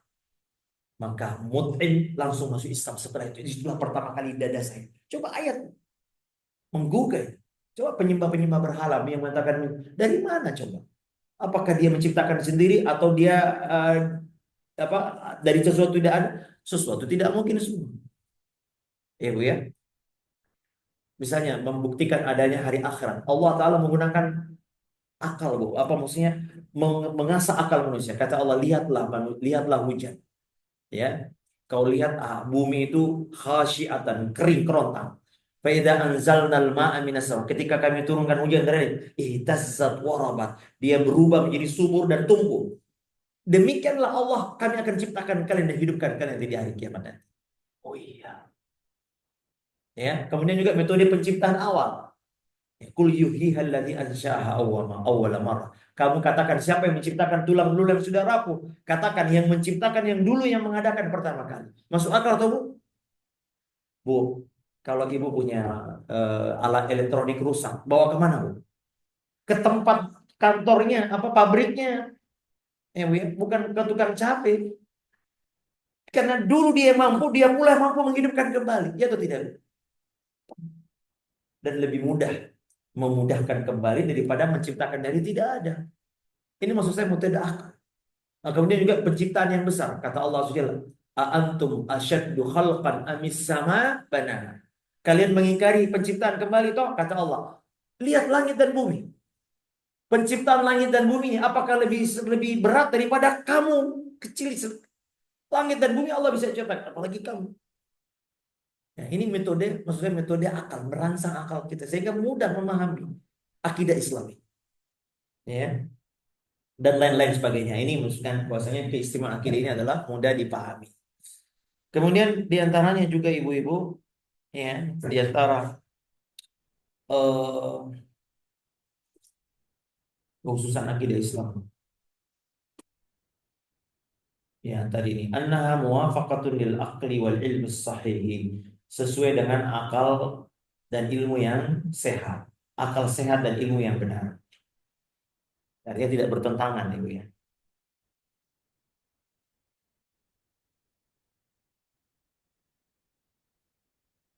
Tidak bertentangan dengan akal sehat dan ilmu yang benar. Tadi saya sudah jelaskan penjelasannya, Bu ya. Kemudian yang ke berapa, Bu? Ya, annaha aqidatun imaniyah da'iyatun lil amal. Akidah ini akidah yang, aduh bahasa Indonesianya apa ya? Da'iyah itu mendorong kepada amal. Akidah kita, Ibu, apa adalah suatu akidah yang akan mendorong kita untuk beramal. Da'iyatun lil amal. Jadi akidah yang benar, Bu, harus melahirkan amal. Karena itu ada iman dan amal. Ya, Bu ya. Paham nggak maksudnya, Bu? Paham nggak, Bu? Saya juga belum paham. Saya gimana ya? Ibu gini, Bu. Nabi SAW mengatakan, coba saya kasih hadis contohnya, Ibu. Nabi mengatakan kalian akan melihat wajah Allah di hari akhirat nanti. Ya. Innakum satarawna rabbakum kama satarawna hadal qamar. Nabi melihat rembulan, lalu Nabi mengatakan kalian akan melihat wajah Allah. Ya. Lalu Nabi mengatakan, kalau engkau ingin melihat wajah Allah, maka jangan kau dikalahkan sholat sebelum matahari terbit dan sholat sebelum matahari tenggelam. Artinya coba, Nabi ingin mengatakan bahwasanya akidah bukan sekedar keyakinan, tapi harus diiringi dengan amal. Kalau mau melihat wajah Allah ya sholat. Dua amal ini, Bu, disebut Allah qurratu ain. Surga qurratu ain, Bu. Wa ma tadrin wa ma ta'lamu nafsun ma ukhfiya min qurratin. Sholat juga qurratu ain. Ya, Ibu, kesenangan tertinggi kita di dunia adalah sholat. Kesenangan Nabi SAW. Dan kesenangan di akhirat adalah melihat wajah Allah. Dua-duanya amalan terbaik. Jadi tingkatan kenikmatan tertinggi di akhirat adalah melihat wajah Allah, Ibu. Maka Nabi menggandengkan dengan kenikmatan terbesar, ibadah terbaik adalah sholat. Ini namanya balasan dengan jenis amal. Maka Ibu, akidah bukan sekadar doktrin di atas kertas, tapi dia harus melahirkan amal-amal soleh, karya-karya nyata dalam perbuatan kita. Makanya Nabi mengatakan tahu, "Man yu'minu billahi wal yawmil," siapa yang beriman kepada Allah dan akhirat, hendaklah dia, hendaklah dia, hendaklah dia. Harus diwujudkan dalam amal. Beda dengan doktrin-doktrin agama yang hanya sulit diamalkan, hanya doktrin di atas kertas doang. Doktrin agama kita, Ibu, akidah kita adalah akidah yang dibangun di atas bisa membuat kita beramal soleh. Ibu ya. Kita mengaji di sini, Ibu, kan apa keutamaannya? Makanya Ibu, Nabi SAW, kata Nabi, siapa yang menempuh jalan menuju tempat menuntut ilmu, Allah akan mudahkan jalannya menuju surga. Allahu Akbar. Coba Ibu. Maka orang termotivasi. Ya, jadi akidah makanya iman dan amal soleh. Kemudian saya sudah sebutkan, Bu, sesuai dengan fitrah. Sudah tadi, Bu. Oh ya, oke. Selanjutnya annaha aqidatun muwafaqatun lil fitrah. Ibu, ini pelajaran saya lagi kuliah online dengan Universitas Islam Madinah. Jadi ini bahan kuliah saya kasih Ibu. Ya. Annaha aqidatun muwafaqatun lil fitrah. Akidah ini sesuai dengan fitrah yang murni. Ya. Liza ja'at wahdir, makanya itu agama apa Karena itu ibu tidak ada yang bertentangan dengan fitrah. Ibu coba lihat bu, mana ada orang menyembah sapi sih? Di mana tuh? Habis terus saya pernah lihat, saya lihat videonya bu. Ada, mohon maaf, akramakumullah, sapinya kencing, diambil airnya terus diminum. Aduh, bu. Ibu fitrah kita, Bu. Makanya Nabi Islam ini melarang penyembahan kepada makhluk, bu. Kayak tidak boleh sujud kepada makhluk, nggak boleh rukuk kepada makhluk, nggak boleh berlebihan kepada makhluk. Ini bahaya karena fitrah kita nggak masa manusia yang di mana fitrahnya, ya diingkari oleh fitrah kita. Tentu fitrah yang masih sehat ya bu ya. Kemudian ibu-ibu juga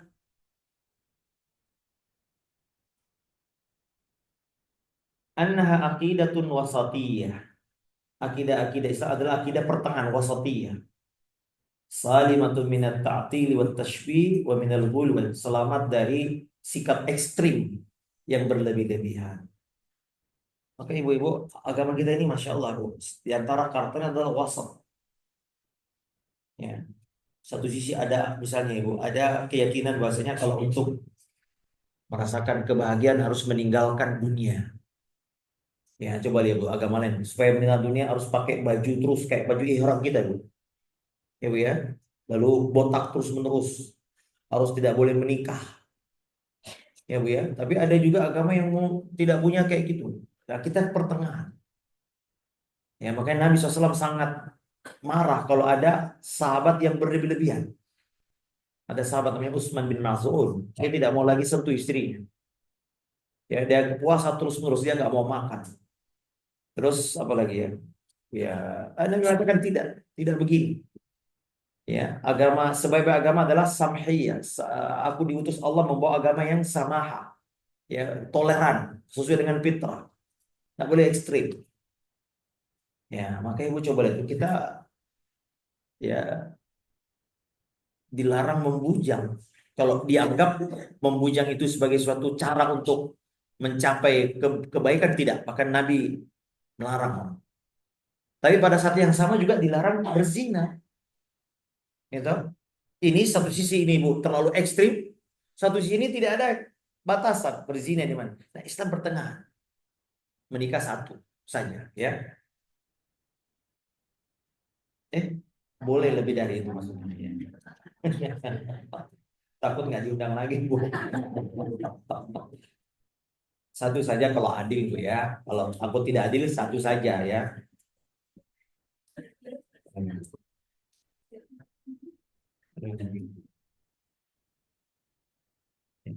Wasati ya pertengahan. Agama kita ini, masya Allah. Tadi saya sebutkan dalam masalah misalnya jenazah itu, kita paling bagus. Ada yang cuma dibuang di laut, ada yang dibakar, ada yang ekstrim, ada yang ritualnya bu. Ritual ada 3 hari dikremasi dulu.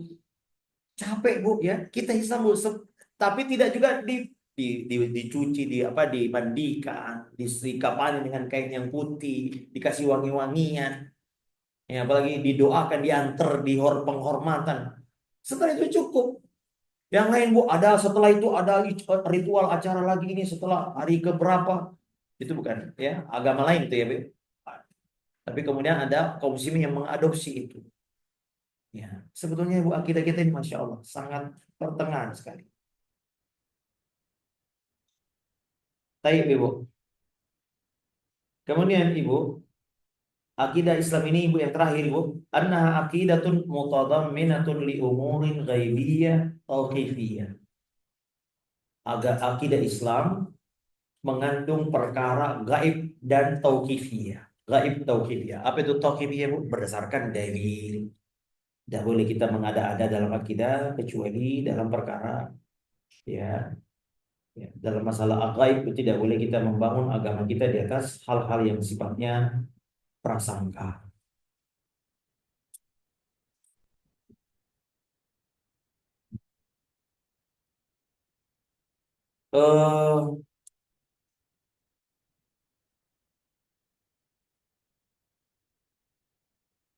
Eh, apa yang dipelajari di akidah ini dia, Bu. Tema apa saja, judul apa, ruang lingkup apa yang dipelajari di akidah? Pertama tauhid, inilah pokoknya. Ya. Kemudian yang kedua, nubuat. Nubuat. Ya. Nah, masalah kenabian, seperti dalil-dalil kenabian. Kemudian yang ketiga, masalah takdir, al-qadar.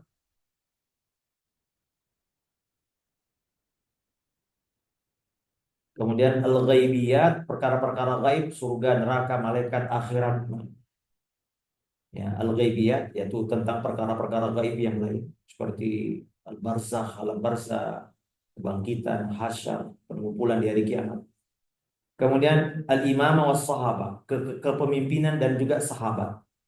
Al-imamah, jadi kepemimpinan. Ini penting juga itu karena di antara keyakinan orang Syiah adalah kepemimpinan milik Ali bin Abi Thalib radhiyallahu taala. Kemudian mereka membawa keyakinan bahwasanya semua sahabat kufur kecuali beberapa orang. Ini keyakinan. Nah, kita lihat bagaimana Ahlus Sunnah membawa keyakinan terhadap keimaman, kepemimpinan dan kedudukan para sahabat. Ya. Ini kira-kira gambaran umum akidah ya. Tapi insya Allah Ibu, kita ini kan usul salah hanya 3 perkara yang kita akan bahas. Baik Ibu-ibu, eh, saya kira itu Ibu pengantarnya. Saya kira cukup dulu ya Ibu-ibu ya. Nanti insya Allah masih sudah punya buku belum Bu? Kok belum? Eh, Banyak sekali bukunya Bu. Apa landasan 3 landasan utama. Ada yang hanya coba ada yang lihat. Semuanya boleh Bu. Ada yang sifatnya matan doang, ada yang penjelasan. Syarah ada Syarah Syekh Utsaimin, ada Syekh Fauzan, ada Syekh bin Baz. Ini syarah siapa? Mungkin yang kecil aja kali. Nah, itu boleh itu matan dan terjemahnya aja kali. Iya. Ini kalau ini bukunya Ustaz Firanda penjelasan. Banyak Bu yang mensyarah ini banyak sekali. Syarah Syekh Utsaimin, Syarah bin Baz, ada Syekh Shalih Fauzan, banyak banget yang mensyarah. Tapi kalau saya Ibu untuk pemula satu saja ini dulu. Ya, nanti di rumah kita baru selesai pengajian, di rumah kita bisa baca syarah satu. Tapi kalau ke pengajian bawa satu aja. Ya. Nah, adapun nanti penjelasan saya, Ibu, saya akan mix dari beberapa syarah. Ada 3 syarah yang akan saya pakai, syarah Syekh Utsaimin, syarah Syekh bin Baz, dan syarah Syekh Shalih Fauzan. Dan juga mungkin beberapa syarah yang termasuk juga bukunya Ustaz Firanda kita coba pakai untuk menjelaskan 3 perkara ini. Insya Allah Taala. Pertemuan kita sekali setahun ya, sekali sebulan ya. Apa? Sekali sebulan ya. Ya, berarti ya kita akan bagi bab-babnya Ibu ya. Ya, mudah-mudahan kalau nggak salah sekitar 23 atau 24 bab. Berarti 2 tahun ya. Semoga Allah panjangkan umur kita semua. Insyaallah. Saya kira cukup Ibu. Saya mau siap-siap khutbah Jumat. Dekat sih di Muad bin Jabal, tapi kalau khutbah di Muad bin Jabal itu harus ada murajaah karena hadirinnya orang pintar-pintar semua ya. Kayak di sini ini harus belajar dulu sebelum ajar. Belajar dulu. Baik, ada pertanyaan Ibu? Barakallahu fiik.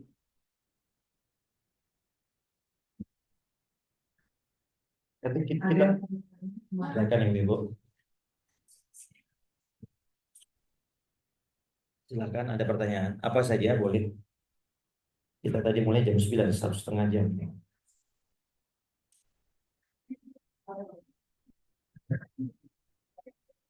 Ya.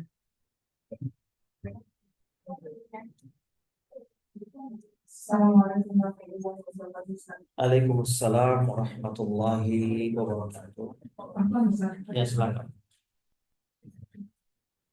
Kemarin seperti ini. Apabila kita melakukan kesyirikan, Iya. maka ibadah kita selama 40 hari tidak diterima. Iya. Tapi kalau misalnya ada teman adik yang mau mencoba sholat, itu tidak dimakan dengan yang 40 hari. Itu Gimana minum khamar? Ya, dia mencoba tempatnya ini minum khamar. Karena apa namanya perkembangan mereka kan sekarang zaman sekarang anak ini semua mencoba. Iya.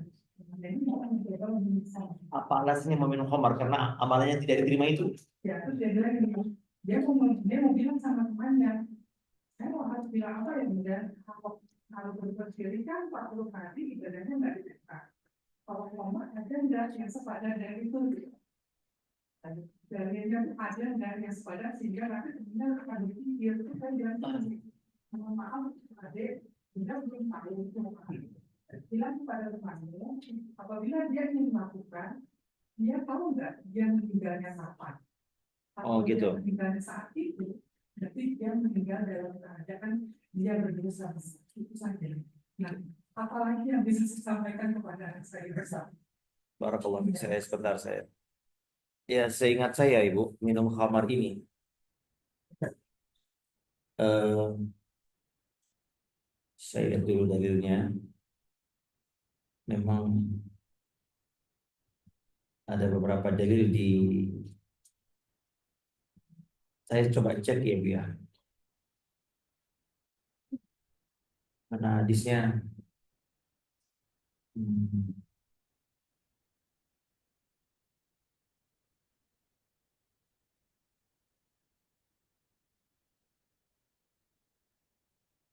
Oh, memang betul Bu, ada hadisnya tapi saya ragu apakah hadisnya sesuai atau tidak. Siapa yang minum khamar? Ya jelas kita sepakat Ibu ya bahwasanya khamar ini dilarang secara ijma ya, tidak ada keraguan. Cuman tadi yang ditanyakan ada nggak dalil yang menyebutkan amalan itu tidak diterima kalau minum khamar? Saya agak lupa Ibu. Ada tapi saya lupa melihat apakah karena saya tidak belum menyampaikan kecuali saya memastikan bahwasanya di sini derajatnya sahih. Iya. Wallahu a'lam. Yang jelas dalam Al-Quran Allah Ta'ala menyebutkan khamar ini rijsun min amali syaitan, ini adalah kotor dan merupakan perbuatan syaitan. Khamar atau narkoba ya Bu ya. Dan ini menjadi saya kemarin eh, di penjara Ibu. Maksudnya ceramah di penjara. Beberapa kali lah ada di Bekasi. Ceramah di penjara. Dan Ibu, apa kata kepala penyidik apa itu yang di Cikarang kelas berapa? 2A mungkin. Yang sekitar 1.000 orang penghuninya. Dia bilang Ustaz, 70% penghuni penjara adalah narkoba. Dan itu masih muda-muda, Bu. Saya lihat ya Allah, 20 tahun, 25 tahun. Ini memang luar biasa, Ibu. Narkoba ini penyakit ganas yang luar biasa, sulit ya. Karena peredarannya luar biasa. Di penjara yang perlu itu, ya. Dan itu saya juga pernah dengar polisi, aduh, Ustaz, luar biasa. Jadi ya bagaimana cara, coba lihat, makanya Allah Ta'ala melarangnya dengan bertahap. Toh. Pertama hanya ya Allah Ta'ala sebutkan yas'alunaka 'anil khamar. Mereka bertanya khamar. Katakan khamar itu ada kebaikannya, manafir. Tapi kata Allah, wa ismuhu ma akbar min naf'ihima. Ibu, jadi cara yang pertama adalah memberi apa cara berpikir melihat khamar itu. Nah, itu mungkin pertama kali. Jadi ini apa sih? Ada manfaatnya, ada keburukannya. Tapi keburukannya lebih dahsyat. Sama dengan judi. Judi ada manfaatnya nggak? Sekarang lagi judol, judi online. Ya, saya luar biasa. Nah, itu dulu cara memperbaiki cara berpikir seorang tentang apa itu, terutama anak-anak muda. Saya tadi disebutkan pengen coba ini, pengen coba ini. Ibu, caranya adalah jangan langsung neraka loh dek. Ya nggak mempan anak-anak kita kalau. Ya betul memang, tapi harus ada metode yang tepat yaitu apa? Mencoba memahami cara berpikir. Ya, ya, jazakallah khair. Mindsetnya harus dirubah. Itu Allah Ta'ala. Tidaklah, makanya Aisyah mengatakan, kalau seandainya yang pertama kali dilarang adalah khamar, mereka akan nggak meninggalkan khamar. Nah, makanya bertahap, Bu. Mindsetnya dirubah. Wa ismuhu ma akbar, lebih dahsyat, lebih banyak dosanya dibanding keburukannya dibanding kebaikannya. Nah, mungkin bisa bikin coba tanya dulu temannya itu, apa sih yang kau rasakan dengan itu? Ya, rasa tapi daya rusaknya dan permanen itu jangka panjang. Sama seperti rokok. Ya, saya sering ketemu dokter, ya sudah berhenti merokok udah setahun Ustaz. Tapi dampak rokoknya yang dulu baru sekarang terasa. Ya, Ibu ya. Nah, ini dulu nah. Baru kemudian Ibu, seperti Nabi SAW ada pemuda ya Rasulullah izinkan saya berzina. Bayangkan ini. Nabi perbaiki mindsetnya. Apa kata Nabi SAW? Maukah jika ibumu disinahi? Enggak mau, wallahi enggak mau ya Rasul. Adikmu dizinai nggak mau. Putrimu dizinai nggak mau. Bibitmu dizinai nggak mau. Bukankah wanita yang kau akan di sini adalah ibu dari seseorang, putri dari seseorang, saudari dari seseorang? Dia mengatakan, wallahi ya Rasulullah, saya demi Allah tidak akan berzina. Lalu Nabi mendoakan. Saya lupa doanya ya, jagalah kemaluannya. Apa? Ya. Makanya ibu-ibu sekarang ini, anak saya sekarang terima di LIPI ya. Saya sudah bilang, dek, kakak. Kalau sudah punya ini, udah nanti ayah langsung lamar. Kaget dia. Saya dapat banyak Bu, cerita teman-teman kami kalau sudah 6 tahun di pesantren, udah kos kuliah. Banyak yang kemudian namanya di pesantren Bu ya, langsung ya kayak kuda baru lepas dari kandangnya Bu. Akhirnya akhirnya dia bilang, iya silahkan aja carikan nanti saya siap. Ya udah bismillah. Daripada Bu, banyak sekali. Saya banyak kasus pernah ke rumah ada anaknya kuliah di Bandung lah inilah.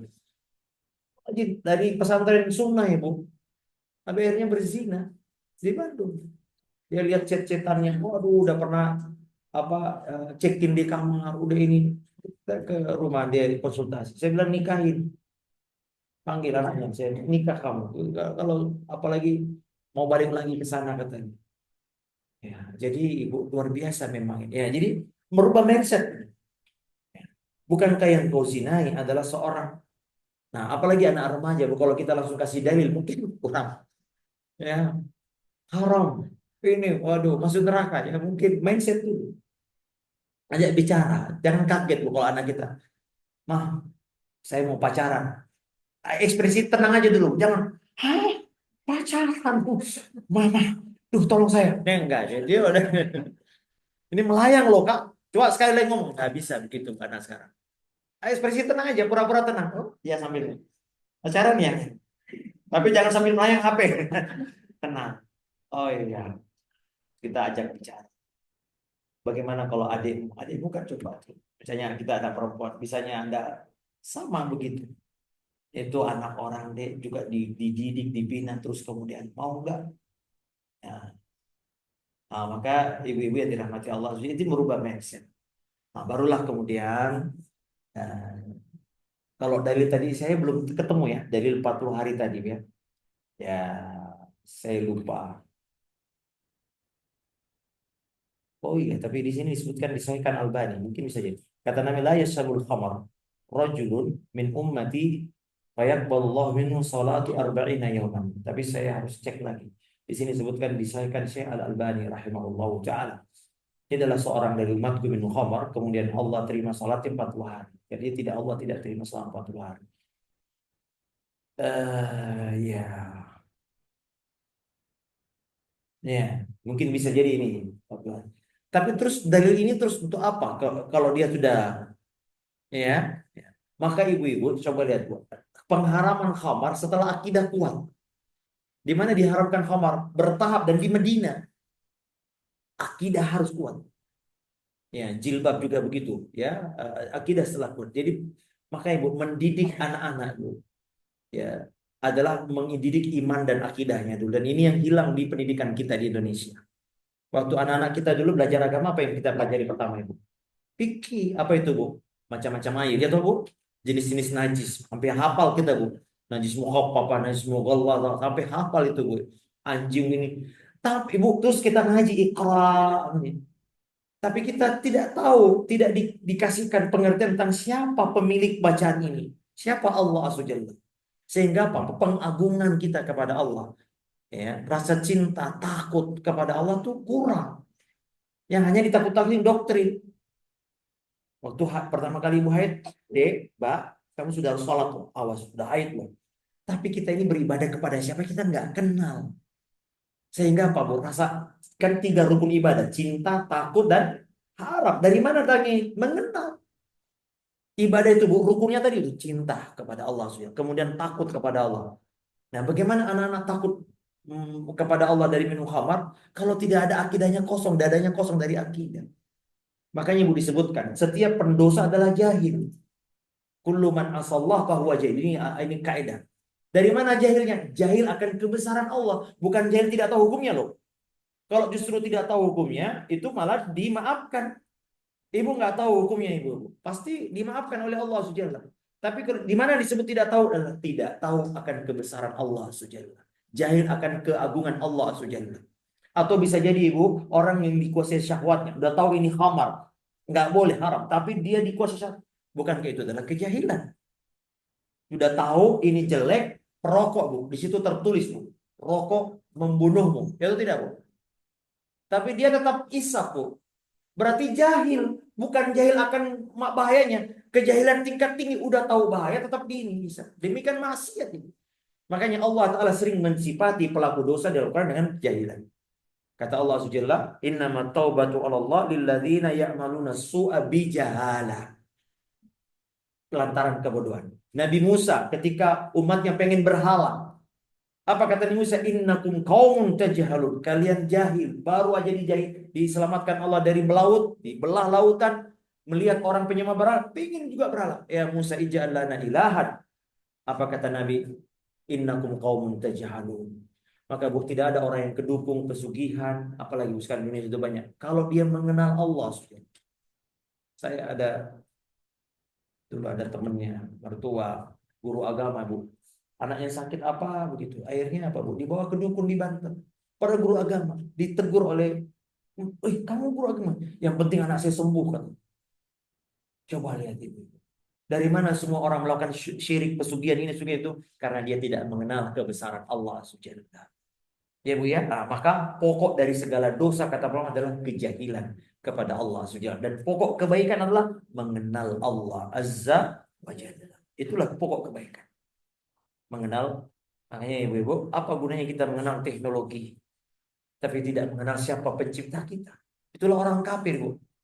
Mereka mengenal ini bisa sampai ke bulan, sampai ke sini. Tapi Robnya, penciptanya tidak tahu gimana. Ini kejahilan. Pokok kejahilan, tidak mengenal Allah Subhanahu wa ta'ala. Itu dia. Kenapa sampai jauh jawabannya ke situ ya? Padahal yang ditanya khamar. Allah taala. Jadi ada hadisnya Ibu, tapi saya coba di sini disebutkan disahihkan Al-Imam Al-Albani rahimahullah taala. Salatnya tidak diterima. Tetapi Ibu tidak diterima di sini bukan dimaksudkan kewajibannya harus dia tinggalkan, itu dia. Udah nggak diterima nggak usah. Enggak, dia dosa 2 kali maksudnya. Artinya dia tetap wajib sholat, menggugurkan iman, tapi pahalanya nggak ada. Nah itulah bahayanya syirik ibu. Nah bagaimana ibu? Saya tanya sekarang, ini pertanyaan challenging. Kan syirik menghapus dosa ibu. Dia tadi malam dia melakukan syirik. Mungkin dia tanya ke dukun apa yang dia percaya. Terus dia belajar di sini, nggak boleh, taubat. Tadi malam kan udah dihapus dosanya tuh bu ya. Surah amalnya dihapus. Terus ketika dia bertobat, pertanyaan dia, kembali lagi nggak pundi-pundi amalnya? Zero. Kan sudah bertobat bu. Jadi mulai dari nol. Kejam amat bu. Dia udah bertobat bu. Balik lagi nggak amalnya?